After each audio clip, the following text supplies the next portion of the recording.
So we are going to start our new part of the chemistry in this class, that is organic chemistry.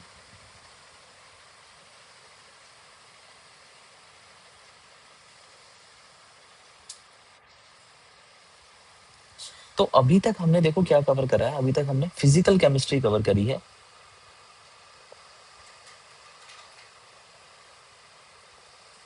जिसमें हमने क्या क्या सीखा। मोल concept क्या होता है, देन इसके बाद हमने सीखा कि लिमिटिंग रिएजेंट क्या होता है, कैसे फाइंड करते हैं उसको, और फिर हमने सीखा प्रोडक्ट फॉर्मेशन कि जो हमारा लिमिटिंग रिएजेंट है वो कैसे बताता है कि कितना प्रोडक्ट हमारा फॉर्म होगा। ठीक है, फिर हमने सीखा कंसंट्रेशन टर्म्स, कंसंट्रेशन टर्म्स जिसमें हमने weight by weight percent, weight by volume percent, volume by volume percent, molarity, molality and normality, है ना, ये सारी चीज हमने सीखी। एंड फाइनली हमने एक और चीज सीखी, that is dilution, dilution law. क्या होता था, M1V1 is equal to M2V2।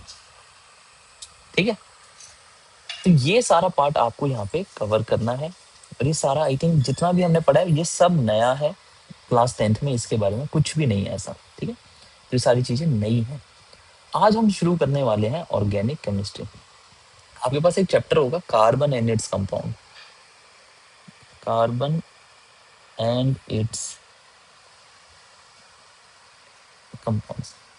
कई चैप्टर शुरू करवा दिया है, कंप्लीट हुआ है या अभी होना बाकी है, लेट मी नो।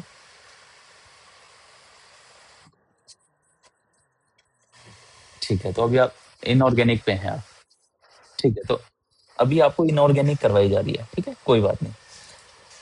तो हम यहाँ पे मीन्स कि मुझे यहाँ पे थोड़ा सा ब्रीफ देते हैं। ठीक है, आप इसको अच्छे से सीखेंगे जब आपका स्टार्ट होगा चैप्टर। तो बेसिकली देखो क्या होता है, अगर आप कार्बन को लिखना चाहते हैं, ठीक है, मैं इंट्रो दे रहा हूँ चैप्टर का। कार्बन को अगर लिखना चाहते हैं तो देखो सी होता है, इसका एटॉमिक नंबर 6 होता है। तो अगर आप इसको फिल करेंगे आप लिखेंगे 2,4। तो मेटल्स में और नॉन मेटल्स में आप सीख रहे होंगे कि अगर आपके पास 1 वैलेंस इलेक्ट्रॉन है, 2 वैलेंस इलेक्ट्रॉन, 3 वैलेंस इलेक्ट्रॉन है, तो ये क्या होते हैं, लूज होते हैं, है ना, लूज करते हैं ये इलेक्ट्रॉन्स को, लूज होते हैं अगर हमारे पास ये सारे आपके वैलेंस इलेक्ट्रॉन है। ठीक है, जैसे सोडियम है, मैग्नीशियम है, एल्यूमिनियम है ना। जैसे अगर एक इलेक्ट्रॉन है तो वैलेंस इलेक्ट्रॉन किसके केस में आएगा, एक सोडियम के केस में। 2 वैलेंस इलेक्ट्रॉन आएंगे मैग्नीशियम के केस में, 3 वैलेंस इलेक्ट्रॉन आएंगे एल्यूमिनियम के केस में। तो ये क्या है, ये सब मेटल्स हैं क्योंकि ये इलेक्ट्रॉन्स को लूज करेंगे। सिमिलरली आप देख रहे होंगे कुछ होते हैं हमारे पास जिसमें इलेक्ट्रॉन्स गेन होते हैं। जैसे अगर मैं नाइट्रोजन बात करता हूँ, फ्लोरीन बात करता हूँ, ठीक है, और ऑक्सीजन ले लेते हैं, नाइट्रोजन, ऑक्सीजन एंड फ्लोरीन। कितना एटॉमिक नंबर होता है, नाइट्रोजन का होता है हमारे पास 7, 8 एंड 9। तो आप इसको फिल करना चाहेंगे, आप कैसे करेंगे, 2,5, 2,6, 2,7, है ना। तो ये ऑक्टेट कंप्लीट करते हैं, हम जानते हैं ऑक्टेट रूल यही कहता है कि अपने 8 इलेक्ट्रॉन ये वैलेंस शेल में कंप्लीट करेंगे। तो 5 है, 3 और चाहिए होंगे तो 3 इलेक्ट्रॉन गेन करेगा। यहाँ 6 इलेक्ट्रॉन है वैलेंस तो 2 इलेक्ट्रॉन गेन करेगा 8 करने के लिए। 7 है, 8 करने के लिए 1 इलेक्ट्रॉन गेन करेगा। तो ये जहाँ पे गेन इलेक्ट्रॉन्स होते हैं, गेन ऑफ इलेक्ट्रॉन होता है, उसको हम क्या कहते हैं, उनको कहते हैं हम नॉन मेटल्स। ठीक है, नॉन मेटल्स। अब इसमें ना एक रह गया, देखो हमने कितना पढ़ लिया यहाँ पे, 1, 2, 3, 5, 6, 7, एक रह गया ना 4 वाला। ठीक है, ये जो 4 की कहानी है ना, ये यहाँ है, देखो यहाँ पे जब वैलेंस इलेक्ट्रॉन 4 होंगे तो ना तो आप उसको मेटल बोलेंगे ना आप उसको नॉन मेटल बोलेंगे। ठीक है, क्यों, क्योंकि ना तो 4 इलेक्ट्रॉन ये लूज कर सकता है ना ये 4 इलेक्ट्रॉन गेन कर सकता है। ठीक है, तो इट मीन्स कि जो हमारे पास जब भी 4 वैलेंस इलेक्ट्रॉन होंगे तो आप उसको मेटल नॉन मेटल में कैटेगराइज नहीं कर सकते। पहली चीज तो ये है। दूसरी चीज ये है कि यहाँ पर फिर होता क्या है। तो कार्बन के केस में जहाँ पे हमारे पास 4 वैलेंस इलेक्ट्रॉन होंगे, वहां पर होती है हमारे पास शेयरिंग, ठीक है, शेयरिंग ऑफ इलेक्ट्रॉन्स। कार्बन जो है वो अपने इलेक्ट्रॉन्स को शेयर करवाता है, ठीक है, बट अगेन उसको भी क्या करना है, ऑक्टेट ही कंप्लीट करना है। तो अल्टीमेट गोल कार्बन के लिए भी यही है कि कैसे भी करके इसके 8 इलेक्ट्रॉन्स कंप्लीट हो जाए ऑक्टेट के अंदर। तो अब ये जो 4 इलेक्ट्रॉन्स इसको चाहिए, ये क्या करेगा, दूसरे के साथ शेयर करेगा अपने 4 इलेक्ट्रॉन्स, ठीक है। देखो कैसे करता है, जैसे यहाँ पर हमारे पास हाइड्रोजन अगर मैं लिखना चाहता हूँ, ठीक है, कितना होता है, 1 इलेक्ट्रॉन होता है, 1 इलेक्ट्रॉन।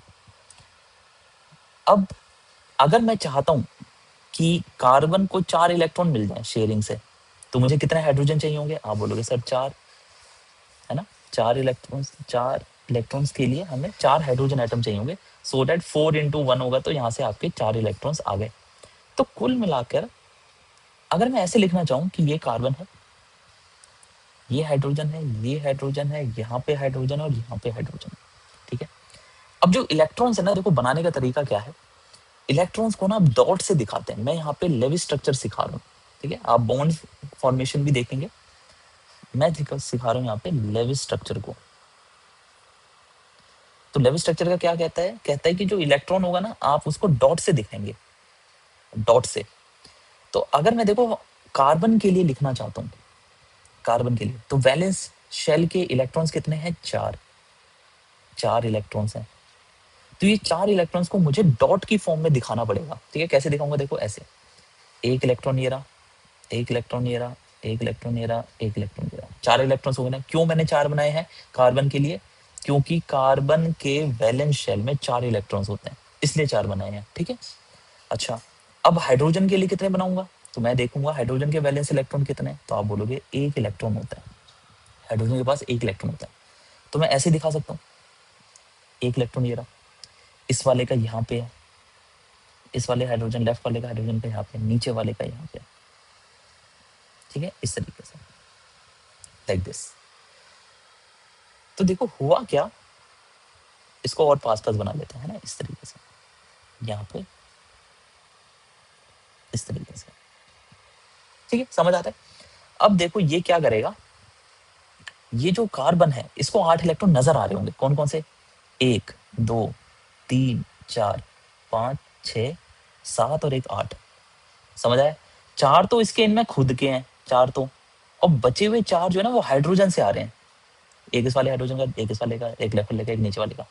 तो 4 खुद के और 4 हाइड्रोजन से आगे। तो ये क्या करता है, अपना ऑक्टेट कंप्लीट कर लेता है इस तरीके से।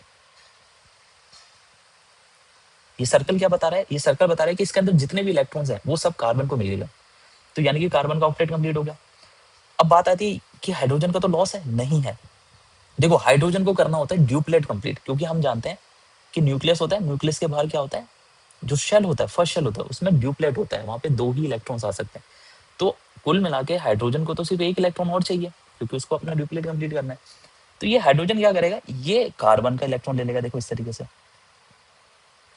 ये ब्लू वाला जो रीजन है, ये क्या बता रहा है, इस ब्लू वाले के अंदर जो 2 इलेक्ट्रॉन्स है वो दोनों किसने ले लिया, हाइड्रोजन ने ले लिया।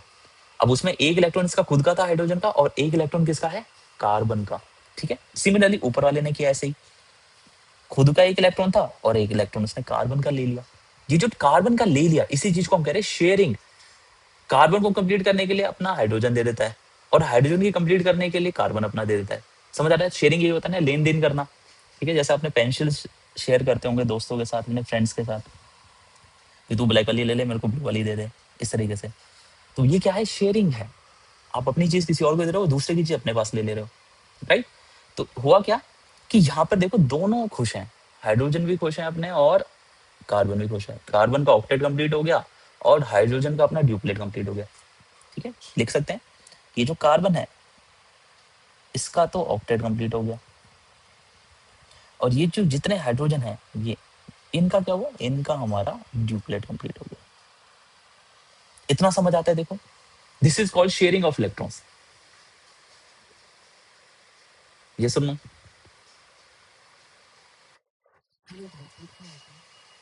ड्यूप्लेट जिसमें, जिस शेल में 2 इलेक्ट्रॉन चाहिए होते हैं। आपने स्ट्रक्चर ऑफ एटम नहीं पढ़ा अभी,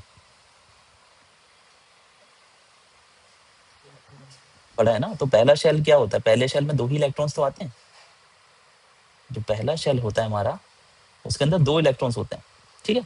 और इसी शेल को हम कहते हैं ड्यूपलेट, यानी कि वो शेल जिसके अंदर सिर्फ 2 आ सकते हैं। तो ड्यूप मतलब क्या होता है, 2, ठीक है, ऐसे याद रखना। फिर इससे अगला जो शेल होता है उसमें 8 आ सकते हैं, 8 इलेक्ट्रॉन्स, तो उसे हम ऑक्टेट कहते हैं, ठीक है। तो हम हाइड्रोजन की अगर बात कर रहे हैं तो हाइड्रोजन को क्या करना है, अपना शेल फिल करना है, लेकिन वो जिस शेल में उसका इलेक्ट्रॉन्स है, इसी तरीके से ना देखो, हाइड्रोजन होगा तो उसका एक इलेक्ट्रॉन है, एक इलेक्ट्रॉन है उसके पास, तो उसका अगर आप देखना चाहेंगे स्ट्रक्चर तो ऐसा दिखेगा। ये पहला शेल है, उसमें एक इलेक्ट्रॉन है, ठीक है, लाइक दिस। तो अब इसको तो अपना शेल कंप्लीट करना है, तो इसको अब देखो 8 नहीं कर सकता ये, क्योंकि ये जो शेल है इसमें सिर्फ 2 ही आ सकते हैं। तो ये अपना स्टेबल होने के लिए क्या करेगा, एक इलेक्ट्रॉन इसको चाहिए बस। जैसे ये एक इलेक्ट्रॉन लेगा तो यहाँ पे ये कंप्लीट हो जाएगा, यानी कि इसका ड्यूप्लेट कंप्लीट हो जाएगा। और यही हाइड्रोजन को करना होता है, करेक्ट। तो हमें यहाँ पर ये जो एक इलेक्ट्रॉन चाहिए था ड्यूप्लेट कंप्लीट करने के लिए, ये बेसिकली इलेक्ट्रॉन किससे मिल गया, कार्बन का मिल गया उसे, करेक्ट। तो यही हम कह रहे हैं, इसी चीज को कहते हैं शेयरिंग ऑफ इलेक्ट्रॉन्स, कि हाइड्रोजन ने अपने इलेक्ट्रॉन दे दिए कार्बन को ताकि उसका ऑक्टेट कंप्लीट हो जाए, और कार्बन ने अपने इलेक्ट्रॉन दे दिए ताकि हाइड्रोजन का ड्यूप्लेट कंप्लीट हो जाए। अब क्लियर है,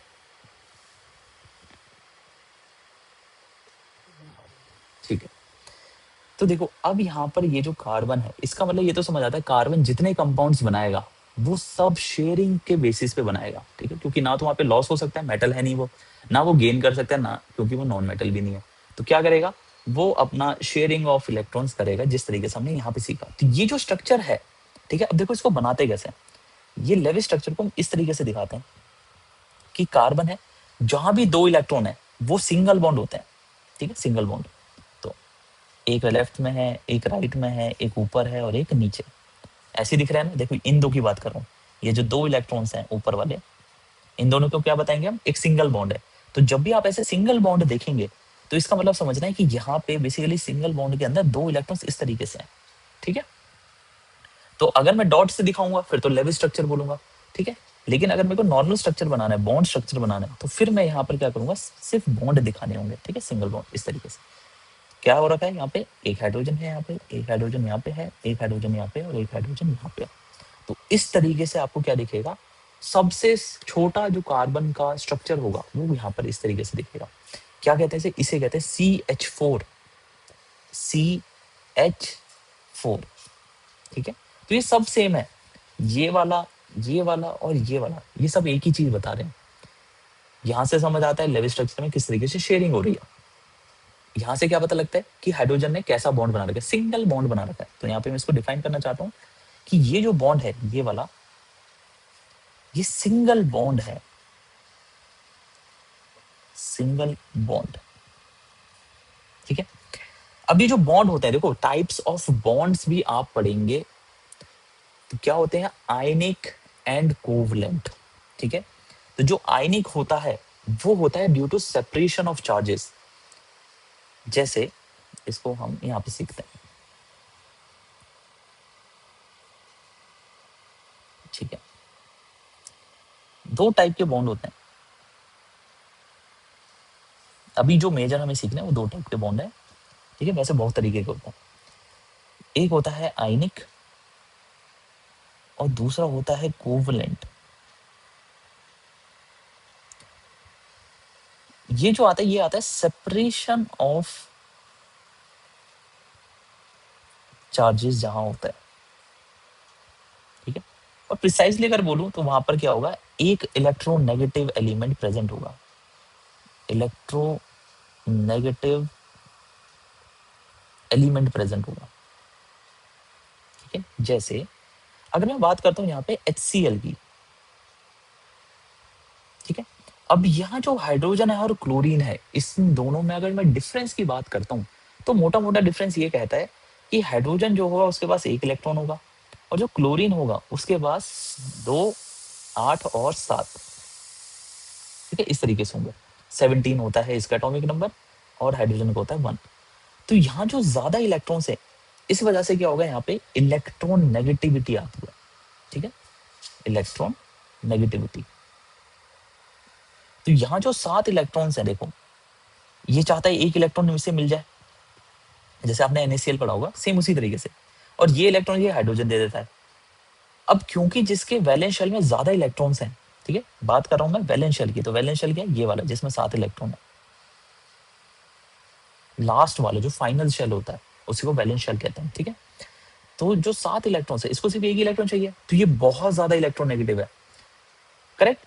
और जहां पे सिर्फ एक इलेक्ट्रॉन है, ये बहुत ज्यादा इलेक्ट्रो पॉजिटिव है, ये लूज करना चाहता है। तो जो लूज करना चाहता है उसे हम इलेक्ट्रो पॉजिटिव बोलते हैं, जो गेन करना चाहता है उसे हम इलेक्ट्रॉन नेगेटिव बोलते हैं। अब ये जो इलेक्ट्रॉन लूज होगा, ठीक है, हाइड्रोजन का, ये कौन गेन कर लेगा, क्लोरीन। तो क्लोरीन क्या है, क्लोरीन है बहुत ज्यादा इलेक्ट्रॉन नेगेटिव, इलेक्ट्रॉन नेगेटिव, ठीक है। तो अगर देखो मैं इसको लेविस स्ट्रक्चर में बनाना चाहता हूं, क्योंकि हम सीख चुके हैं, तो मैं ऐसे दिखाऊंगा, हाइड्रोजन है और यहाँ पे देखो क्लोरीन है, क्लोरीन के 7 इलेक्ट्रॉन्स हैं, दिख रहा है वैलेंस शेल में। कैसे दिखाऊंगा, देखो 1 2 3 4 5 6 और 7, ठीक है। ये हमारे पास एक इलेक्ट्रॉन है हाइड्रोजन का।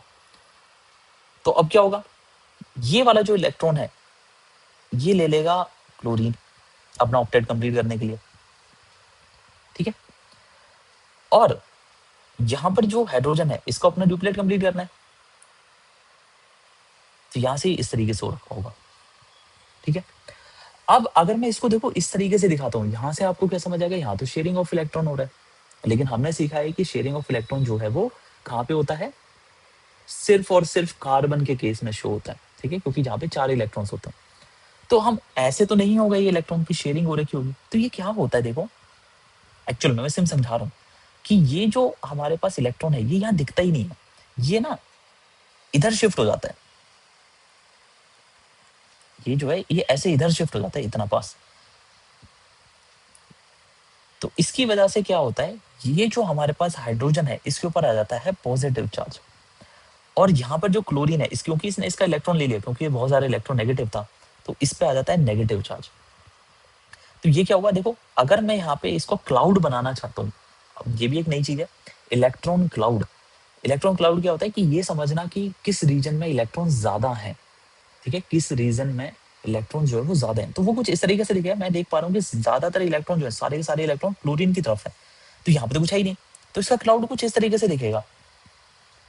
ये जो रीजन दिख रहा है ये वाला, ये रीजन क्या बता रहा है कि जो इलेक्ट्रॉन्स हैं वो सारे क्लोरीन की तरफ है। अगर हाइड्रोजन की तरफ होते तो इस तरीके से दिखता, अगर दोनों बराबर होते तो इस तरीके से दिखता, एकदम बराबर, है ना। तो जिस तरफ ज्यादा बड़ा हो रखा है इसका मतलब इलेक्ट्रॉन्स वहां पे ज्यादा है, और जब इलेक्ट्रॉन ज्यादा होंगे तो मैं क्या बोलूंगा कि यहाँ पर सेपरेशन ऑफ चार्जेस हो चुका है। सेपरेशन चार्ज मतलब क्या है, एक के ऊपर पॉजिटिव आ गया और एक के ऊपर नेगेटिव आ गया। इसी वजह से हम यहाँ पर जब HCl दिखाते हैं तो कहते तो ऐसे हैं कि HCl के बीच में इस तरीके से बॉन्ड है, ठीक है, लेकिन एक्चुअल में ऐसा हो नहीं रखा होता। हो क्या रखा होता है कि ये ऐसा दिखता ही नहीं है, ये इस तरीके से होता है Cl-, ठीक है, H++Cl- की फॉर्म में होता है।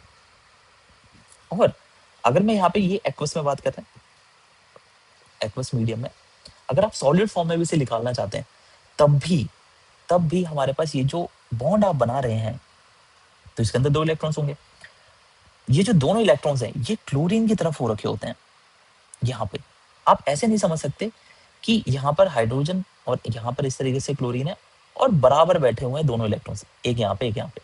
ये गलत है। क्यों गलत है, क्योंकि यहाँ पर आप इसका मतलब ये कहना चाह रहे हैं कि दोनों की इलेक्ट्रोनेगेटिविटी सेम है, कि क्लोरीन ने जिस फोर्स से खींचा इलेक्ट्रॉन को हाइड्रोजन ने भी उसी फोर्स से खींचा इलेक्ट्रॉन को, तभी तो बराबर बटेगा। लेकिन ऐसा तो है ही नहीं, क्लोरीन ज्यादा इलेक्ट्रोनेगेटिव है हाइड्रोजन से, तो बेचारा हाइड्रोजन जो है वो खींच ही नहीं पाएगा, उससे ज्यादा ताकत लगा के क्लोरीन अपनी तरफ खींच लेगा, क्योंकि क्लोरीन ज्यादा इलेक्ट्रोनेगेटिव है। तो ऐसा नहीं दिखेगा, कुछ यहाँ दिखेगा कि क्लोरीन ने जो हाइड्रोजन का इलेक्ट्रॉन था वो भी अपने पास खींच लिया।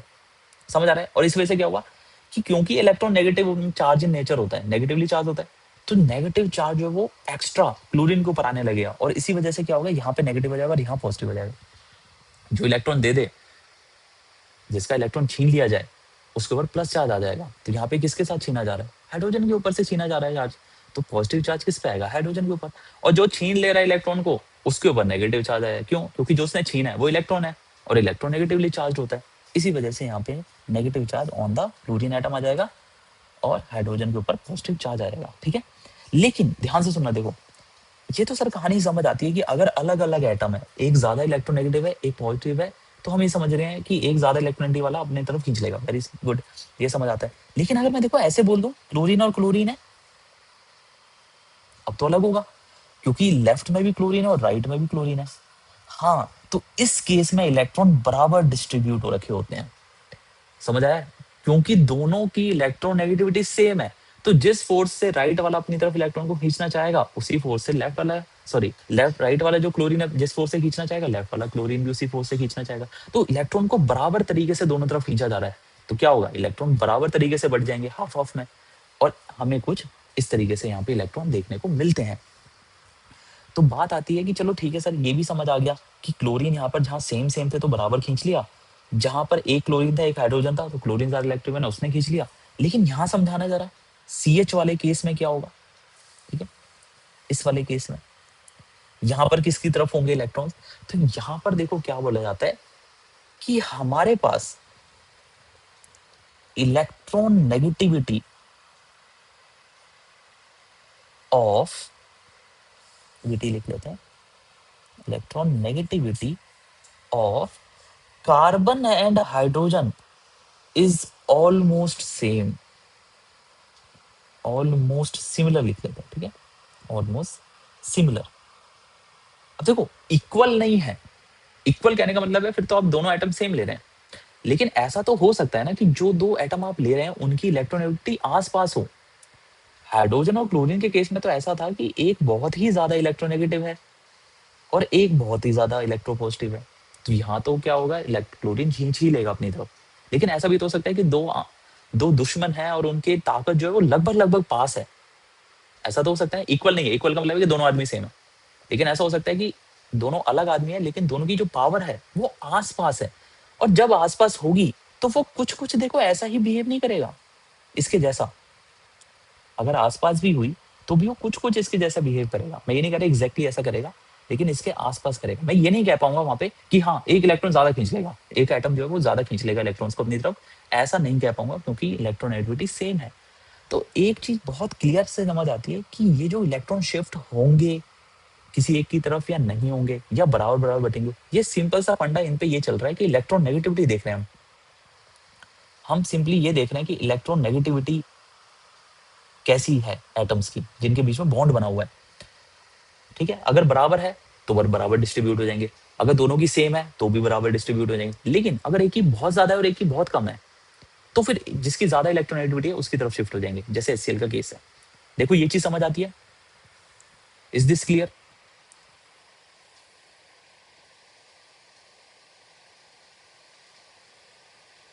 एवरीवन यस और नो, ठीक है।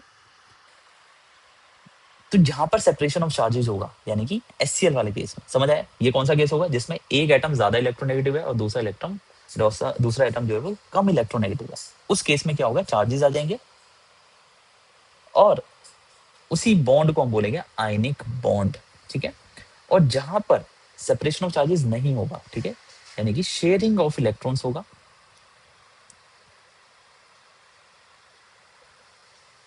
And electrons are equally distributed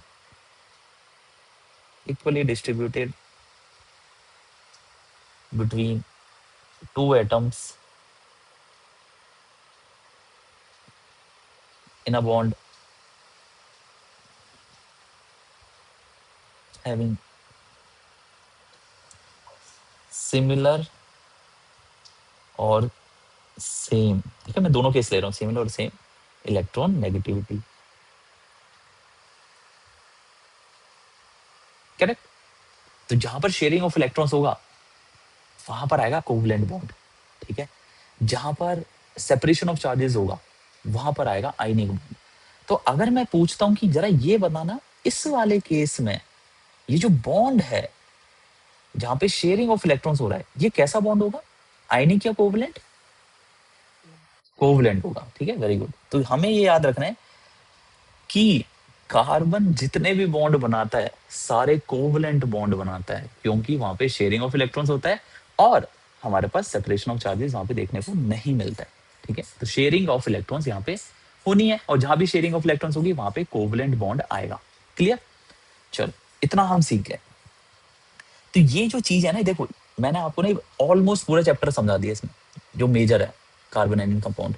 अब आज इसको थोड़ा सा और इलेबोरेटेड फॉर्म में पढ़ेंगे, थ्योरी की फॉर्म में, जो आप अपनी क्लास में सीखेंगे। ठीक है, बट मेजर मेजर वो यहाँ पे यही सिखाना चाह रहे होंगे जो मैंने, हाँ अब तक मैंने यहाँ पे जितनी बात करी है। ठीक है, चलो तो अब आते हैं एंट्रेंस वाले पार्ट पे। हमें क्या सीखना है आगे?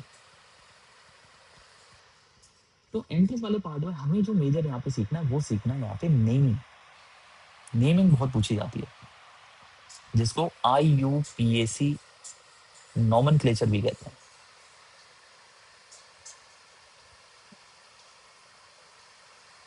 ठीक है, तो यहां पे देखो, सबसे पहला एक कार्बन हो सकता है, ठीक है, दो कार्बन हो सकते हैं, तीन कार्बन हो सकते हैं। तो मैं यहाँ पे देखो ऐसे बताता हूँ, number of carbon, carbon atom.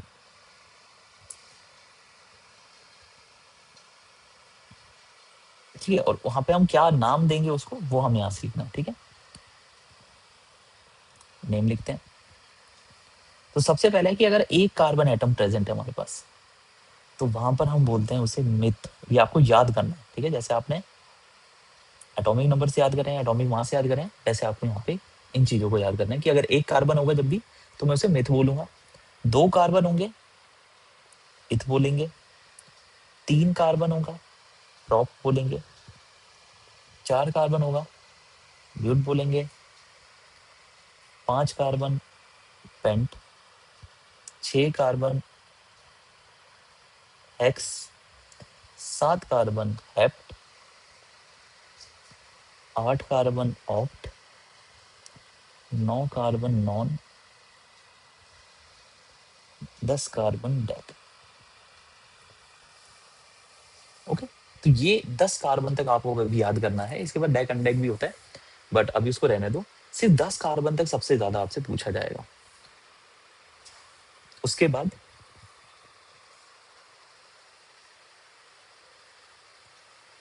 हमारे पास ऐसा भी हो सकता है कि डबल बॉन्ड बने। ठीक है, डबल बॉन्ड बने, ट्रिपल बॉन्ड बने। कार्बन जो है वो सिंगल बॉन्ड बना सकता है, डबल बॉन्ड बना सकता है और ट्रिपल बॉन्ड बना सकता है। ठीक है, तो अगर मेरे पास सिंगल बॉन्ड होगा, सिंगल बॉन्ड बना रखा होगा, अब मैं दिखाऊंगा डबल बॉन्ड कैसे बनता है।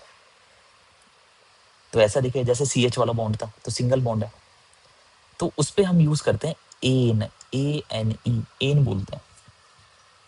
अगर मेरे पास डबल बॉन्ड होगा प्रेजेंट, बहुत ध्यान से समझना इसको क्योंकि आपको सीखना है, बहुत इंपॉर्टेंट है। ई, इन बोलेंगे उस केस में। और if I have triple bond,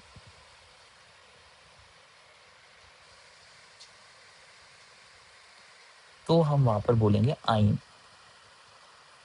ये भी आपको याद रखना है कि किस टाइप का बॉन्ड प्रेजेंट है, उसके बेसिस पे हम वहां पे क्या नाम देते हैं, ये आपको यहाँ पे याद रखना है। ठीक है, इस तरीके से। तो अभी इतना करते हैं, फिर आगे और इसको इलेबरेट कर सकते हैं। ठीक है, और आगे एक्सटेंड होता ही है। तो जैसे शुरुआत करते हैं, हमने अभी अभी सीखा CH4, इस तरीके से CH4 लिखने में, तो इसका नाम क्या होगा? ठीक है, तो देखो नेमिंग करने से पहले हमें ना रूल्स पता होने चाहिए कुछ। रूल्स को हम लिखते हैं यहाँ पे, रूल्स।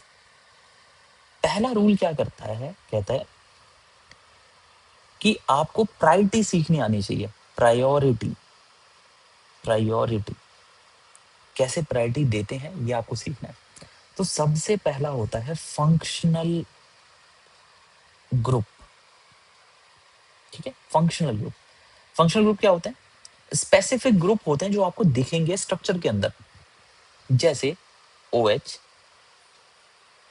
CHO, COOH, CO, इस तरीके से NH2, NH, N, ठीक है, इस तरीके। तो ये सारे ना आपको ग्रुप नजर आएंगे। तो जब भी ऐसे ग्रुप नजर आएंगे तो हम क्या बोलेंगे, ये हमारे पास फंक्शनल ग्रुप दिया गया। तो आपको कुछ नहीं करना, फटाफट उसको प्रायोरिटी देखनी है, ठीक है। उसके लिए प्रायोरिटी देखनी है कि कैसे वहां पर हम उसको नंबरिंग दें जिसमें सबसे छोटी नंबरिंग मिले। अभी हम सीखेंगे एक एक करके, आप ना चीजें अभी सिर्फ देखो, ठीक है, समझ आएगा अभी थोड़ी देर में।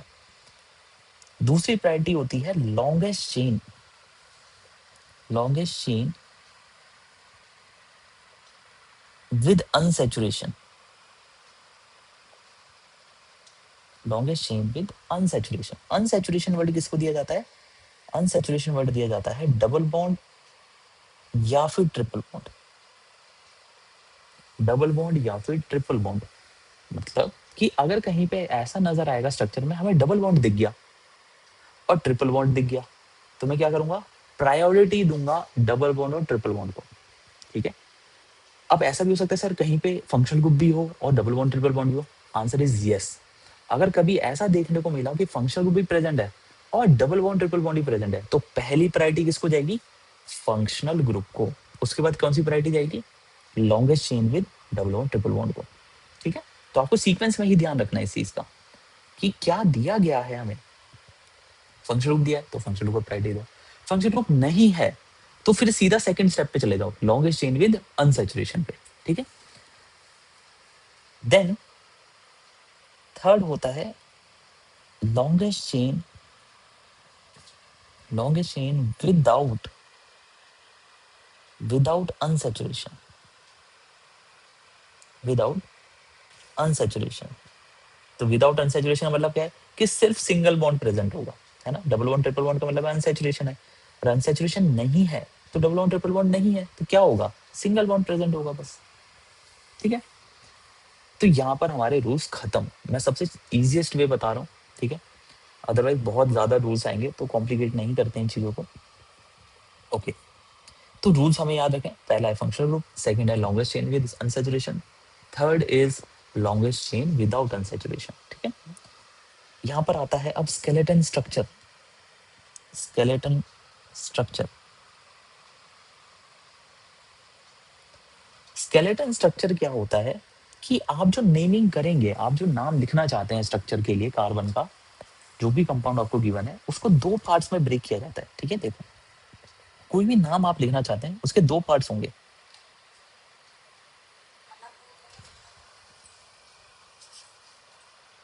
ठीक है। तो यहाँ पे हमारे पास एक हो गया साइड ग्रुप और दूसरा होता है मेन चेन, मेन चेन। तो जो हमारे पास देखो साइड ग्रुप्स होते हैं वो होते हैं जो मेन चेन में कवर नहीं हुए। तो ये जो हमने रूल्स पढ़े हैं, ये जो रूल्स पढ़े हैं ये मेन चेन सेलेक्ट करने के लिए, मेन चेन सेलेक्ट करने के लिए,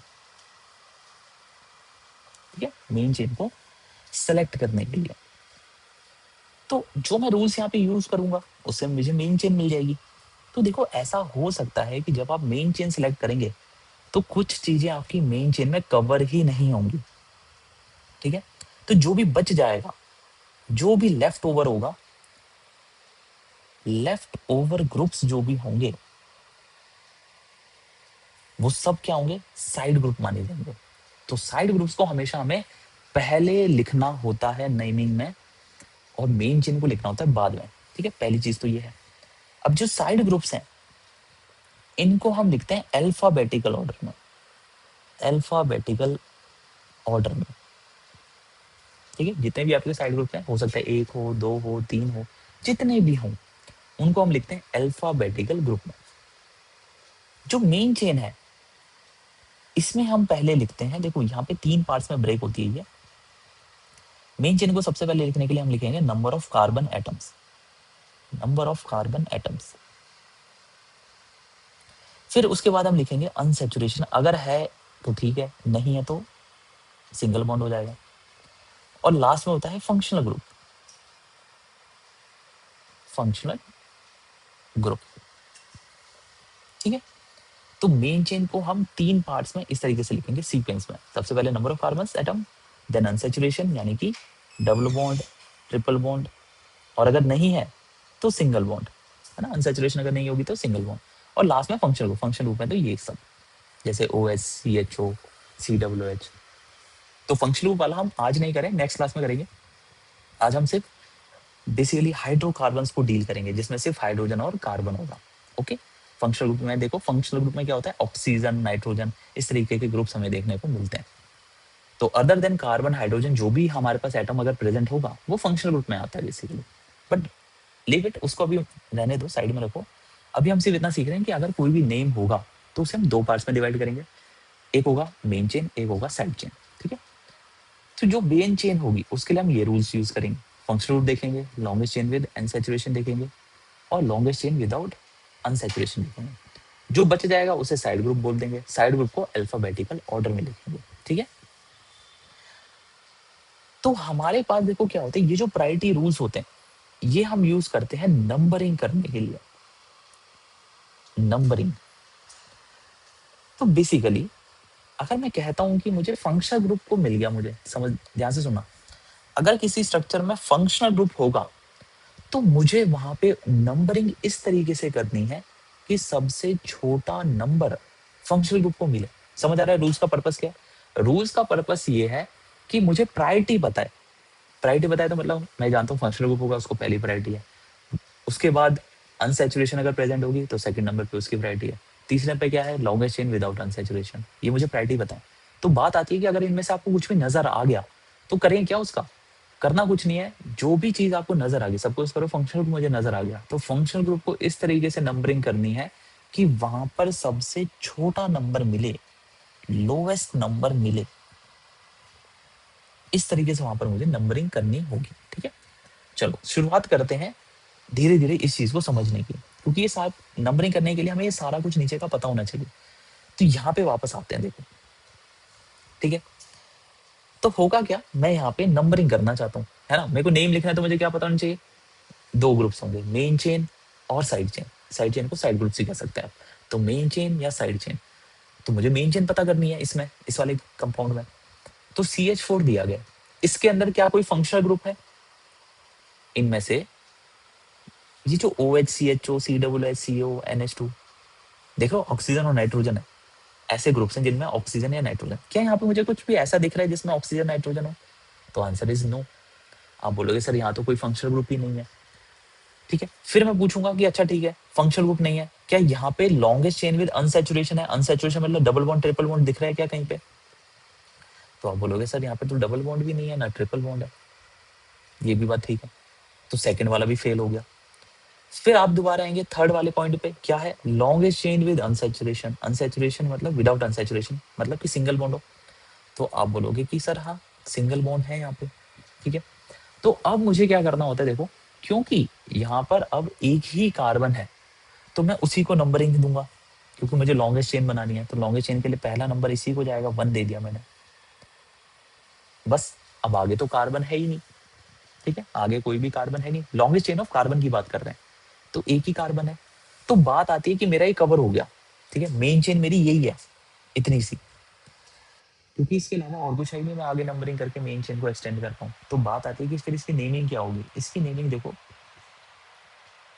यहाँ पे आते हैं, जो मेरी मेन चेन है, जैसे CH4 है, अब यहाँ पे कोई साइड ग्रुप तो है ही नहीं। अगर यहाँ पे कोई साइड ग्रुप नहीं है तो ये वाला पार्ट हट गया, कोई साइड ग्रुप से नहीं है तो साइड ग्रुप हट गया। तो आप आओगे मेन चेन में। मेन चेन में, अब मेन चेन में देखो क्या लिखना होता है, नंबर ऑफ कार्बन एटम्स। तो मैं यहाँ पर क्या करूंगा, जो मेरी मेन चेन है उसमें कार्बन एटम गिनूंगा। तो मैं देखूंगा ये जो मेन चेन है मेरी CH4 की, इसमें तो एक ही कार्बन है। तो एक कार्बन के लिए क्या यूज करते हैं, एक कार्बन के लिए यूज करते हैं मिथ। ठीक है, क्योंकि इसमें कोई साइड चेन नहीं है तो मेन चेन पे आ गए सीधा। तो मेन चेन में क्या लिखना होता है, सबसे पहले लिखना होता है नंबर ऑफ कार्बन एटम्स। अब यहाँ पे कोई की एक ही कार्बन है तो मैं लिख दूंगा यहाँ पे मिथ। ठीक है, ओके, मिथ लिख दिया।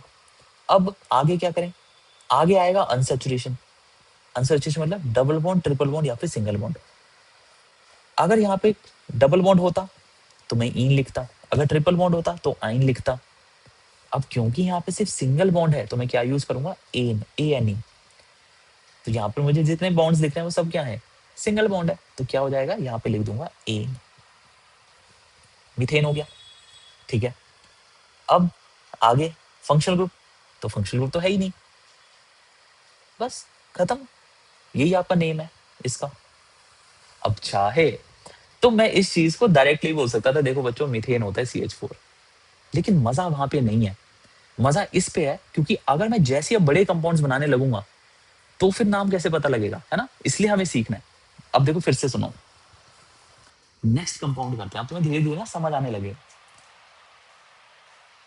बी, इस बार हमें दिया गया ये, देखो H H H H H और एच।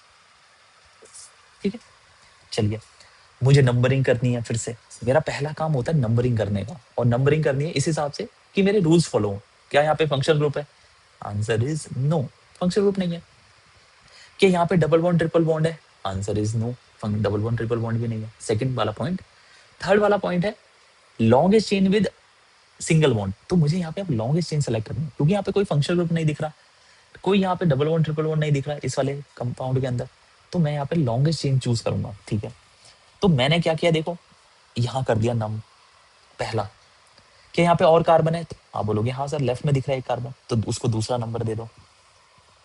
क्या इसके बाद और कोई कार्बन है, आप बोलोगे सर नहीं, सिर्फ 2 ही कार्बन है यहाँ पे, तो बस हो गया काम, कार्बन के नंबर मिल गए। तो यही हो जाएगी हमारी मेन चेन। ठीक है, देखो ये इतनी सी 2 कार्बन की, जहां तक नंबर गए ना कार्बन के, वही मेन चेन है। अब ये जो मेन चेन है, यहाँ पे कोई साइड ग्रुप बचा, तो आंसर इज नो, क्योंकि देखो हाइड्रोजन को हम यहाँ साइड ग्रुप नहीं मानते, ध्यान से सुनना, hydrogen are not considered as side groups. तो यहाँ पे मैं इस पॉइंट को लिख देता हूँ यहाँ पे, ठीक है, स्टार बना के, hydrogen are not considered as side groups. ठीक है, वो बस बैलेंस ही पूरी कर रहे हैं। तो अगर मैं यहाँ पे पूछता हूँ कि यहाँ पे कोई साइड ग्रुप है, तो आप बोलोगे सर नहीं है, क्योंकि हाइड्रोजन को साइड ग्रुप मानते नहीं है, और उसके अलावा कुछ दिख नहीं रहा है यहाँ पे, कार्बन तो मेन चेन में आ गए, तो साइड ग्रुप यहाँ पे कोई भी नहीं है। अब क्योंकि यहाँ पे कोई भी साइड ग्रुप नहीं है, तो इसका मतलब ये वाला पार्ट हट गया, तो क्या लिखूंगा, सिर्फ मेन चेन बची मेरे पास। अब ये जो मेन चेन बची, इसमें मुझे क्या लिखना है, सबसे पहले नंबर ऑफ कार्बन एटम्स। तो मैं देखूंगा मेन चेन जो मैंने सिलेक्ट करी है उसमें कितने कार्बन एटम्स है मेरे पास। तो आप वापस आओगे, आप बोलोगे सर मेन चेन जो आपने सेलेक्ट करी है, जो ये मैंने रेड वाले बॉक्स में डाले हुए हैं, यहाँ पे सिर्फ 2 कार्बन सर दिख रहे हैं मेन चेन में। तो मेन चेन में जब 2 कार्बन होते हैं तो क्या यूज करते हैं, हम यूज करते हैं इथ। ठीक है, तो मैं लिख दूंगा नंबर ऑफ कार्बन एटम्स जो 2 निकले उसके बेसिस पे मैंने इथ लिख दिया। अच्छा, आगे क्या लिखते हैं, आगे हम लिखते हैं अनसैचुरेशन, कि डबल बॉन्ड है, ट्रिपल बॉन्ड है या सिंगल बॉन्ड है। तो आप बोलोगे सर यहाँ पर तो मुझे सारे सिंगल बॉन्ड ही नजर आ रहे हैं, यहाँ पे कोई डबल बॉन्ड है ही नहीं, और क्योंकि यहाँ पे सिंगल बॉन्ड है तो हम क्या यूज करते हैं, ए एन ई, एन। तो मैं क्या लिख दूंगा, एन लिख दूंगा, इथ एन, इथेन नाम हो जाएगा इसका। अब देखो यहाँ से समझ आना चाहिए, इथेन अगर मैं लिख दूं तो इसका मतलब है इथ मतलब यहाँ पे 2 कार्बन है और 2 कार्बन के बीच में सिंगल बॉन्ड है। समझ आ रहा है, नाम से ही पता कर सकते हो मैं स्ट्रक्चर में क्या हो रखा होगा। इथेन का मतलब क्या है, इथ मतलब 2 कार्बन होंगे वहां पे, और एन का मतलब सिंगल बॉन्ड होंगे, तो मतलब देखो 2 कार्बन होंगे, सिंगल बॉन्ड होंगे, खत्म। अब जो बच गया, ध्यान से सुनना, ये मेरा खत्म हो गया यहाँ पे स्ट्रक्चर, जो बच गया वैलेंसी वहां पे हाइड्रोजन लिखना है। तो इस कार्बन के लिए अगर मैं हाइड्रोजन बनाना चाहता हूँ, लेफ्ट वाले कार्बन के लिए, तो इसने 1 बॉन्ड बना रखा है, मुझे पता है कार्बन 4 बॉन्ड बनाता है। ठीक है, तो ये जो बॉन्ड बनाता है, तो बचे हुए 3 बॉन्ड किसके साथ होंगे, बचे हुए 3 बॉन्ड जो होंगे वो हाइड्रोजन के साथ होंगे। राइट वाले कार्बन को देखो, इसने 1 ही बॉन्ड बना रखा है लेफ्ट में, तो बचे हुए 3 बॉन्ड हाइड्रोजन के साथ होंगे। ठीक है, देखो यही स्ट्रक्चर आ गया ना यहाँ पे। तो इट इज सेम, हम चाहे तो स्ट्रक्चर देखकर नाम बता सकते हैं या नाम देखकर स्ट्रक्चर भी बना सकते हैं। आपसे दोनों तरीके के क्वेश्चंस पूछे जाएंगे, ठीक है, एग्जाम के अंदर। स्ट्रक्चर भी आएगा, नाम बता दो, नाम देगा बोलेगा स्ट्रक्चर बना दो, एक ही बात है। बट हमें ये समझ आना चाहिए कि ये जो इथेन लिख रहा हूं मैं, इसका मतलब क्या है। इथेन में मुझे 2 पार्ट्स नजर आने चाहिए, इथ और एन। इथ मतलब कि 2 कार्बन है, और एन मतलब यहाँ पे सिंगल बॉन्ड है। देखो सिंगल बॉन्ड है, तो वही मैंने समझाया कि 2 कार्बन के बीच में सिंगल बॉन्ड है। खत्म। बची हुई वैलेंसी हाइड्रोजन से कंप्लीट करनी है। क्लियर है? देखो ये चीज समझ आती है? इतना बताओ, यस और नो। ठीक है, इज इट क्लियर? चलो आगे बढ़ते हैं। धीरे धीरे हम कॉम्प्लिकेटेड करते जाएंगे, बट हमें पहले इजी इजी समझ आने चाहिए। जैसे यहाँ पर देखो, मैं इस तरीके से बनाता हूँ। इस बार हम इसको करने की कोशिश करते हैं। तो देखो एक और चीज मैं यहाँ पे समझाता हूँ। पहले ऐसे बनाते हैं, वैलेंसी कंप्लीट कर रहा हूँ, है ना। कार्बन जो है वो 4 बॉन्ड बनाता है, तो आप चेक कर सकते हैं। हाइड्रोजन 1 बॉन्ड बनाता है और कार्बन 4 बॉन्ड बनाता है। तो हर कार्बन ने यहाँ पे 4 बॉन्ड बना रखे हैं और हर हाइड्रोजन ने यहाँ पे 1 बॉन्ड बना रखा है। तो वैलेंसी सारी कंप्लीट है। अब आप देखो इसको ऐसे भी लिख सकते हैं, ध्यान से सुनना। ये जो पहला वाला कार्बन है, इसने इसके पास कितने हाइड्रोजन है? 3 हाइड्रोजन है ना। तो आप इसको लिख सकते हैं इस तरीके से, CH3, कि जो पहला कार्बन है उसके पास 3 हाइड्रोजन जुड़े हुए हैं। इसके बाद आगे कार्बन कार्बन के बीच में सिंगल बॉन्ड है, तो कार्बन आ गया। अभी जो सेकंड कार्बन है इस पे 2 हाइड्रोजन है, तो आप इसको H2 लिख सकते हैं, कि जो मेरा सेकंड कार्बन है उस पे 2 हाइड्रोजन लगे हुए, फिर सिंगल बॉन्ड है। फिर अगला जो कार्बन है उस पर फिर हाइड्रोजन 2 है, तो फिर CH2 लिख सकता हूँ। ठीक है। फिर लास्ट वाला कार्बन जो है सबसे राइट वाला, उस पर 3 हाइड्रोजन नजर आ रहे हैं, तो क्या लिख सकता हूँ? CH3। ठीक है। तो चाहे आपको ये दिया जाए चाहे आपको ये दिया जाए, एक ही बात है। समझ आ रहा है? कि चाहे वो हमेशा पूरा फुल स्ट्रक्चर, स्केलेटन स्ट्रक्चर पूरा दे दे, या फिर वो आपको कंडेंस्ड फॉर्म दे दे। इसको बोलते हैं कंडेंस्ड फॉर्म। Condensed form. ठीक है। तो कंडेंस्ड फॉर्म अगर मुझे मिलेगी तो भी मैं समझ जाऊंगा, और अगर मुझे पूरी सी स्केलेटन फॉर्म मिलेगी जिसमें हर एक बॉन्ड जो है इलेबोरेटेड करके दिखा रखा होगा, तो भी मैं इसको कर सकता हूँ। ठीक है। चलिए इसका नेम करना है। ठीक है। तो मैं नीचे वाले को यूज कर रहा हूँ, क्योंकि ऐसे ना मेन चेन पता करना बड़ा आसान लगता है। अगेन, क्या इसमें मेन चेन पता करनी है ना, तो मेन चेन पता करनी है तो क्या करना पड़ेगा? रूल्स। रूल्स क्या है? Functional group. फंक्शनल ग्रुप देखो पहले, अगर नहीं है तो डबल बॉन्ड ट्रिपल बॉन्ड देखो, अगर वो भी नहीं है तो फिर लॉन्गेस्ट चेन देखो जहाँ पे सिंगल बॉन्ड मिल जाए सारे। चलिए, तो क्या यहाँ पे कोई फंक्शनल ग्रुप है इस वाले कंपाउंड में? यस और नो?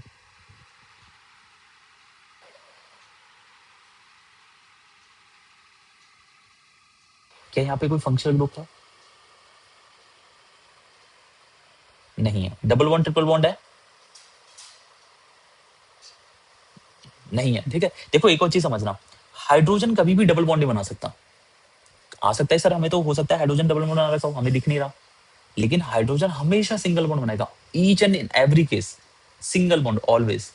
तो इसका मतलब हाइड्रोजन को तो भूल जाओ, आपको सिर्फ ये देखना है कार्बन कार्बन के बीच में तो नहीं है डबल बॉन्ड कहीं पे, तो यहाँ पे तो नजर नहीं आ रहा। तो मेरा क्या बचेगा फिर? थर्ड वाला रूल। थर्ड वाला रूल क्या कहता है? थर्ड वाला रूल कहता है लॉन्गेस्ट चेन विदाउट अनसेचुरेशन, यानी कि सिंगल बॉन्ड हमें चूज करना है, यानी कि वो चेन जिसमें सिंगल बॉन्ड हो, लंबी से लंबी चेन। अब देखो ध्यान से सुनो, चाहे तो मैं लेफ्ट से शुरू हो सकता हूँ, चाहे मैं राइट से शुरू हो सकता हूँ, क्योंकि कोई फर्क नहीं है, सेम नजर आ रहा है, हर जगह सेम है। तो मैं राइट से शुरू हो जाता हूँ। देखो 1, क्या आगे कार्बन है? यस, एक और है। क्या उसके आगे और कार्बन है? उसके आगे एक और कार्बन है, 4। तो मेरे पास देखो 4 कार्बन आ गए।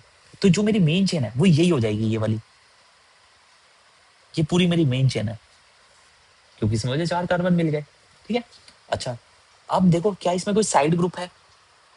आंसर इज नो, क्योंकि हाइड्रोजन साइड ग्रुप होते नहीं, और मेन चेन में हमारे 4 कार्बन कंप्लीट हो गए हैं।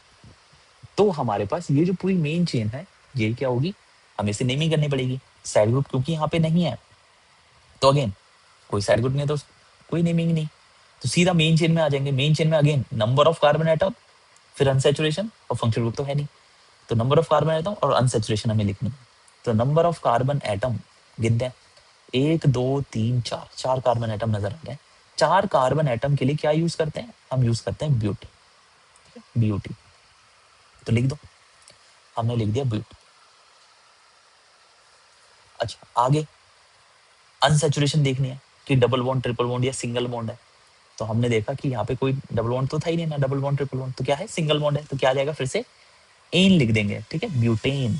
यहाँ पर हो जाएगा ब्यूटेन, ठीक है। यानी कि अगर मैं सिर्फ नाम देख के स्ट्रक्चर लिखना चाहता हूँ, देखो तो मैं क्या समझूंगा कि यहाँ पे ब्यूट लिखा हुआ है और एन लिखा हुआ है। ब्यूट का मतलब है 4 कार्बन है, ठीक है। ये आप याद कर चुके होंगे कि कितने कार्बन के लिए क्या नाम यूज करते हैं। तो ब्यूट के लिए 4 कार्बन होते हैं और सबके बीच में सिंगल बॉन्ड है, लगा दिया सिंगल बॉन्ड, ठीक है। बस अब वैलेंसी कंप्लीट करनी है, कैसे करेंगे। सबसे लेफ्ट वाले कार्बन ने 1 बॉन्ड बना रखा है राइट में, तो बचे हुए 3 बॉन्ड हाइड्रोजन के साथ। इस वाले कार्बन ने 2 बॉन्ड बना रखे हैं, एक लेफ्ट में एक राइट में, तो बचे हुए 2 बॉन्ड हाइड्रोजन के साथ, क्योंकि 4 बॉन्ड बनाता है ना कार्बन, इसलिए। इस वाले कार्बन को देखो, तो 2 बॉन्ड बना रखे हैं लेफ्ट में और राइट में, तो बचे हुए 2 बॉन्ड अगेन हाइड्रोजन के साथ, ठीक है। अब हम वैलेंसी कंप्लीट कर रहे हैं। सबसे लास्ट वाला कार्बन, इसने एक ही बॉन्ड बना रखा है, तो बचे हुए 3 बॉन्ड हाइड्रोजन के साथ। देखो ये स्ट्रक्चर आ गया ना। तो हम नाम देख के बना सकते हैं स्ट्रक्चर, या स्ट्रक्चर देख के नाम लिख सकते हैं, एक ही बात है। क्लियर, देखो समझ आता है, ठीक है। इतना क्लियर है ना सबको, देखो समझ आ रहा है एवरीवन। बाकी सभी बताओ, हाँ ठीक है। अब थोड़ा सा और आगे बढ़ते हैं, देखो इस तरीके से धीरे धीरे हम कॉम्प्लेक्स करते जाएंगे।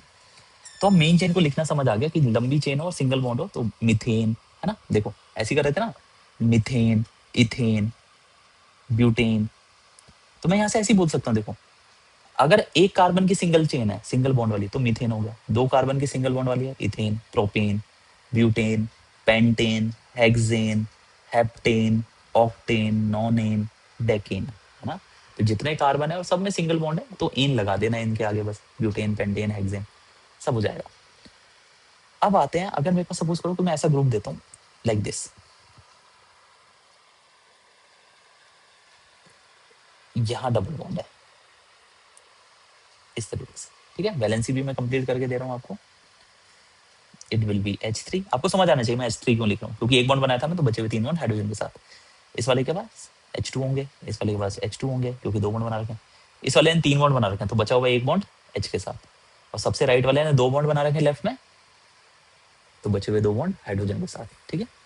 चलिए अब ध्यान से देखो, अब मुझे यहाँ पर क्या करना है, मेन चेन सेलेक्ट करनी है। मेन चेन सेलेक्ट करनी है तो रूल्स फॉलो करने पड़ेंगे, और रूल्स फॉलो करने देखूंगा तो मेरे को समझ आएगा। सबसे पहले मुझे फंक्शनल ग्रुप देखना होता है, तो मैं वापस आऊंगा, मैं फंक्शनल ग्रुप ढूंढूंगा। मुझे इसमें कोई फंक्शनल ग्रुप नजर नहीं आ रहा है, ठीक है।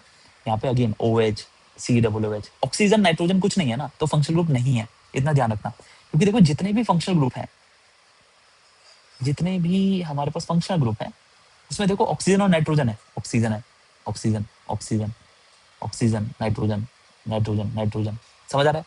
तो अगर तुम्हें स्ट्रक्चर में कहीं ऑक्सीजन नाइट्रोजन दिखाई नहीं, तो इसका मतलब कोई फंक्शनल ग्रुप है ही नहीं, ठीक है। पहली चीज तो ये।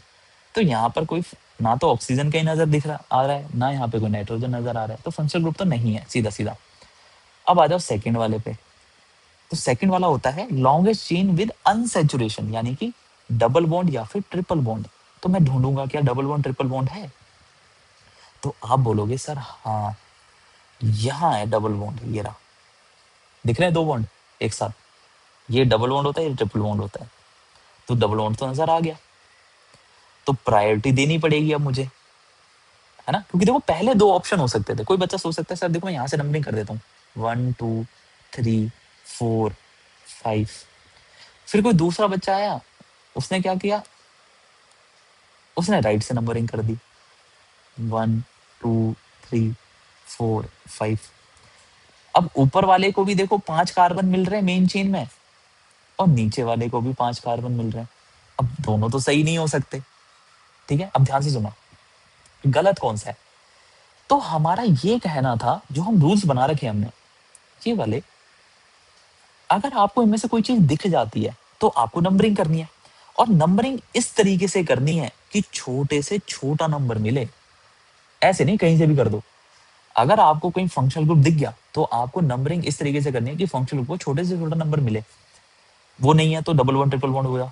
अगर डबल बॉन्ड ट्रिपल बॉन्ड मिल गया तो आपको नंबरिंग इस तरीके से करनी है कि छोटे से छोटा नंबर मिले, किसको, डबल बॉन्ड और ट्रिपल बॉन्ड को। तो मैं जरा दोनों को कंपेयर करता हूँ, ध्यान से देखना। पहले वाले में डबल बॉन्ड जो है वो किस किस के बीच में, 4 और 5 के बीच में, 4 और 5 के बीच में। दूसरे वाले को देखता हूं तो किसके बीच में, 1 और 2 के बीच में, 1 और 2 के बीच में। ठीक, तो ऐसे समझ लो इसको, 1 कॉमा भी छोड़ो, 45 और 12 कौन सा छोटा नंबर है,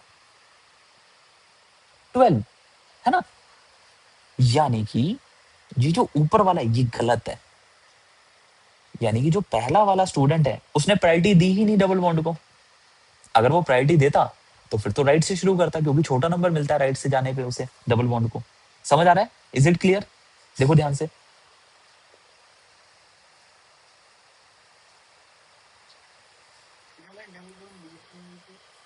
बीच में होगी तो भी देख लेते हैं, अभी करेंगे वो भी करते हैं बीच वाले को, ठीक है। तब भी हम देखो नंबरिंग करेंगे, जहां छोटा मिलेगा उसको लेंगे। हो सकता है कि दोनों साइड से सेम नंबर मिले, जैसे देखो एक मैं बता देता हूँ इस तरीके से, ठीक है। सपोज करो ये आपको दिया गया,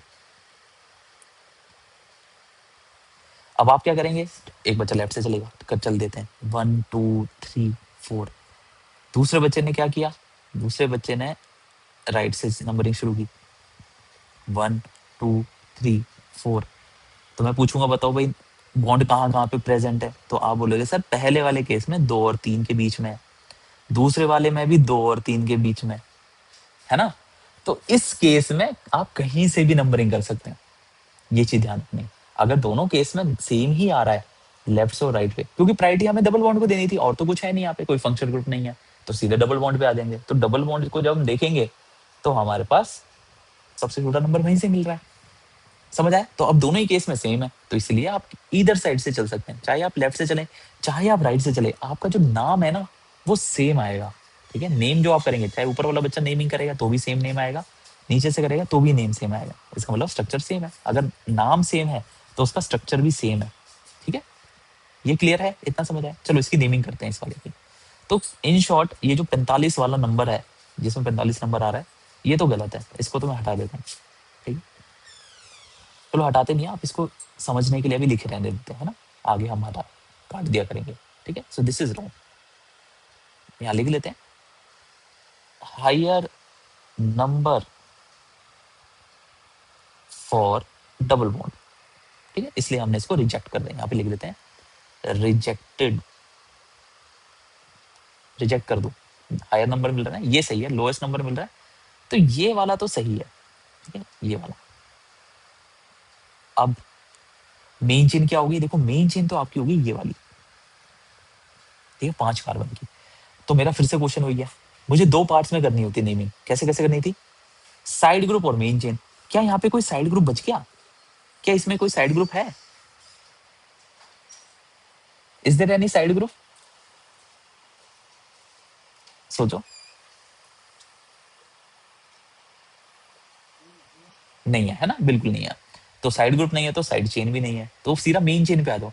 मेन चेन में सबसे पहले क्या लिखते हैं, मेन चेन में सबसे पहले लिखते हैं कार्बन, फिर लिखते हैं वहां पे अनसैचुरेशन की डबल बॉन्ड है, ट्रिपल बॉन्ड है या सिंगल बॉन्ड है, ठीक है, ये देखते हैं, और फिर लिखते थे फंक्शनल ग्रुप। तो फंक्शनल ग्रुप तो यहाँ पे है ही नहीं, तो इसको तो हटा दो। तो हमें सिर्फ कार्बन एटम्स गिनने हैं, कितने कार्बन है यहाँ पे।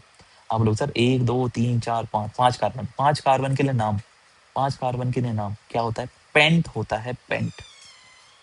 पेंट तो मैं लिख दूंगा पेंट, कि मेरे पास 5 कार्बन है क्योंकि मेन चेन में, तो मैंने लिख दिया यहाँ पे पेंट, लिख दिया। अब क्या लिखते थे, अब लिखते हैं यहाँ पे अनसेचुरेशन, कि double bond triple bond single bond है। अब देखो अगर यहाँ पे सिंगल बॉन्ड होता तो मैं तो एन लिख देता, खुश हो जाता, और करेक्ट भी होता वो, क्योंकि सारे सिंगल बॉन्ड है। लेकिन एन में लिख नहीं सकता, क्यों, क्योंकि यहाँ पे एन है ही नहीं। देखो अगर हमारे पास डबल बॉन्ड के दिख गया तो मुझे फिर वहां पे एन लिखना पड़ेगा, एन। ठीक है, एन को हटाना पड़ेगा। एन का मतलब ये है कि सारे जगह सिंगल बॉन्ड है, लेकिन जब भी डबल बॉन्ड कहीं दिख गया तो फिर इन तो लिखना पड़ेगा, डबल बॉन्ड है। अच्छा, तो इन आने वाला है, इतना मुझे समझ आ चुका है, क्योंकि यहाँ पे डबल बॉन्ड है तो इन तो आएगा, एन नहीं लिख सकता क्योंकि सिंगल बॉन्ड नहीं है सारे। अब जो इन है तो आप लिख सकते हैं इन ऐसे। क्या ये सही है, आंसर इज अभी सही है, हर केस में नहीं होगा। ठीक है, कैसे, हमें जब भी हम इन लिखते हैं तो हमें ना ये भी बताना होता है, ये जो इन है डबल बॉन्ड है, ये एक्चुअल में प्रेजेंट कहां पर है। क्योंकि देखो ऐसा भी तो हो सकता था कि ये जो डबल बॉन्ड है ये यहाँ पे ना हो कि यहाँ पे भी हो सकता था, यहाँ पे ना हो कि यहाँ भी हो सकता था, तो स्ट्रक्चर तो अलग है ना हर बार। अगर यहाँ लगा रहा हूँ तो अलग स्ट्रक्चर है, बीच में लगा रहा हूँ अलग स्ट्रक्चर है, तो सेम तो नहीं है। तो मुझे नंबरिंग करनी पड़ती है किसकी, जो डबल बॉन्ड है। तो कैसे करते हैं नंबरिंग, आपको कुछ नहीं करना, आपको सिंपली बस ये देखना है कि जो डबल बॉन्ड है वो प्रेजेंट कहाँ कहाँ पे है। तो आप बोलोगे सर जो इस केस में डबल बॉन्ड आपका 1 और 2 के बीच में है, तो जो छोटा नंबर होगा ना 1 और 2 में, कौन सा छोटा है, 1, उसको लिखना है। तो आप क्या लिखेंगे, पेंट 1 इन, ठीक है, ऐसे भी लिखो, पेंट 1 इन, ठीक है। अच्छा, अब देखो, जहां अल्फाबेट, ये अल्फाबेट है, टी जो है आपका अल्फाबेट है, और आपका नंबर है। जब भी आपका कहीं अल्फाबेट और नंबर आएगा तो उनके बीच में डैश लिखना होता है, डैश, इस तरीके से। तो टी अल्फाबेट था, 1 आपका न्यूमेरल वैल्यू है, नंबर है, तो क्या डालूंगा, डैश डालूंगा। फिर यहाँ देखो 1 और ई, 1 है न्यूमेरिक वैल्यू है और ई अल्फाबेट है, तो फिर डैश डालूंगा। समझ आया, तो क्या हो गया, पेंट 1 इन। अब सही है, अब समझ आता है कि देखो ध्यान से सुनना, अगर मेरे को ये सिर्फ ये दिया होता तो मैं कैसे बनाता, पेंट का मतलब है कि सर 5 कार्बन होंगे, ठीक है, ऐसे बना। पेंट का मतलब है कि 5 कार्बन होंगे, लाइक दिस। फिर ये कह रहा है 1 पे इन है, तो अब देखो मैं नंबरिंग कर देता हूँ, मैंने यहीं पे लगा दी 1 2 3 4 5। तो 1 पे इन है, यानी कि 1 और 2 के बीच में होगा इन। तो मैं क्या करूंगा, 1 और 2 के बीच में डबल बॉन्ड लगा दूंगा, खत्म हो गया, बन गया स्ट्रक्चर। क्या करना है, बैलेंसिंग कंप्लीट करनी है, वो तो कर लेंगे। तो क्या हो गया यहाँ पे देखो, अब यहीं पे डबल बॉन्ड है ना, तो बाकी जगह सिंगल बॉन्ड होगा। इतना अंडरस्टूड होना चाहिए कि अगर सिर्फ 1 और 2 के 1 के बीच में इन था, तो बाकी जगह सिंगल सिंगल सिंगल इस तरीके से होगा। और H3 गलत, H2 होगा, है ना, क्योंकि 2 बॉन्ड बना रखे हैं। तो 2 बॉन्ड बना रखे हैं, तो 4 में से 2 गए तो 2 बचेगा, ठीक है। सिमिलरली यहाँ पे H आएगा, यहाँ पे H2 आएगा, यहाँ पे H2 आएगा, और यहाँ पे H3 आएगा, है ना। अब आप समझ सकते हैं कि जितने बॉन्ड कार्बन ने बना रखे हैं, बचे हुए 4 में से उसको माइनस कर देना, जितने बच जाएंगे उतने H लग जाएंगे, ठीक है। So this is how we do naming in the compound which have double bond present. जहां पर भी डबल बॉन्ड प्रेजेंट होगा, उस केस में हम यहाँ पे इस तरीके से नेमिंग करेंगे, ठीक है। जैसे यहाँ पे नेमिंग करते हैं, देखो दोनों सेम है ना, तो हटा देते हैं एक को। चलो, 4 कार्बन है, तो क्योंकि देखो अगेन मेन चेन तो यही हो जाएगी 4 कार्बन की, है ना। आपने डबल बॉन्ड को प्रायोरिटी दी, तो लेफ्ट से भी सेम नंबर आ रहा था और राइट से भी नेम जो नंबर था वो सेम आ रहा था। तो ये आपकी मेन चेन होगी। तो मेन चेन में कितने कार्बन है, 4 कार्बन है। 4 कार्बन के लिए हम क्या यूज करते हैं, 4 कार्बन के लिए हम यूज करते हैं ब्यूट, ठीक है। मैं बार बार, मेरे को देखो याद है, बट मैं आपको दिखाने के लिए बता रहा हूँ कि 4 कार्बन के लिए ब्यूट यूज करते हैं। आपको ये सब याद करना है। अगर आपको देखो याद ही नहीं होगा कि 5 कार्बन के लिए क्या लिखते हैं, 3 कार्बन के लिए क्या लिखते हैं, फिर आप कैसे नेमिंग कर लोगे, नंबरिंग करके खुश हो जाओगे बस, है ना। लेकिन अल्टीमेटली नंबरिंग करके पता क्या लगा, 4 कार्बन है, 4 कार्बन के लिए क्या लिखते हैं, तो याद होना चाहिए। 4 कार्बन के लिए हम यहाँ पे लिखते हैं ब्यूट, ठीक है, ब्यूट लिख दिया। तो कार्बन हो गए, फिर लिखते हैं डबल बॉन्ड या ट्रिपल बॉन्ड अगर प्रेजेंट है तो मुझे दिख रहा है डबल बॉन्ड प्रेजेंट है। अब मेरा सवाल आपसे ये है कि डबल बॉन्ड 2 और 3 के बीच में है, 2 और 3 के बीच में मैं कौन सा नंबर लूंगा, 2 लेंगे, है ना, छोटा वाला लेना है, ठीक है। 2 लिख दिया। 2 पे क्या है, क्या लगा हुआ है 2 पे, डबल बॉन्ड। तो डबल बॉन्ड के लिए क्या यूज करते हैं, क्या लिखते हैं डबल बॉन्ड की, इन लिखते हैं ना। चलो आता है तो ये ठीक है। क्या यहाँ पे डैश डालूंगा मैं T और 2 के बीच में, बिल्कुल, क्योंकि अल्फाबेट और न्यूमेरिक वैल्यू है। 2 और E के बीच में डालूंगा डैश, हाँ बिल्कुल, क्योंकि न्यूमेरिक वैल्यू और अल्फाबेट के बीच में। So this is the correct name, but 2 ene, ठीक है। समझ आया, देखो एवरीवन, इज इट क्लियर। इसके बाद हम नेक्स्ट क्लास में और प्रैक्टिस करेंगे इस चीज की। अगली 2 क्लासेस में नॉमेनक्लेचर ही करने वाले हैं, ठीक है। इस चीज को एकदम स्ट्रॉन्ग बना लेंगे कि किसी भी तरीके का स्ट्रक्चर दे दे हम नेमिंग सीख लेंगे। लेकिन उसके लिए ना आपको ये नेक्स्ट क्लास में ये सब याद करके आना है, ठीक है। क्या क्या याद करना है, ये याद करना है आपको, ये पूरा याद करना है, ठीक है। फिर आपको ये रूल्स याद करने हैं, ठीक है। और आपको ये याद करना है कि अगर साइड ग्रुप्स होंगे तो उनको पहले लिखेंगे अल्फाबेटिकल ऑर्डर में, और मेन अगर नहीं है तो मेन चेन लिखेंगे सीधा, और मेन चेन में सबसे पहले कार्बन लिखेंगे, फिर अनसैचुरेशन अगर दी हुई है तो लिखेंगे, और फिर फंक्शन ग्रुप लिखेंगे, ठीक है। बस इसके ऊपर वाला जो है ना, इसको याद करने की जरूरत नहीं है, क्योंकि ये तो आप 11th 10th क्लास में सीखेंगे, अभी जब आएगा आपका chapter carbon and compound school के अंदर, तो वहां आप अच्छे से समझ जाएंगे सारी चीजों को, ठीक है। अभी के लिए सिर्फ आपको इतना याद करना है, ठीक है, सेकंड वाला। Okay everyone,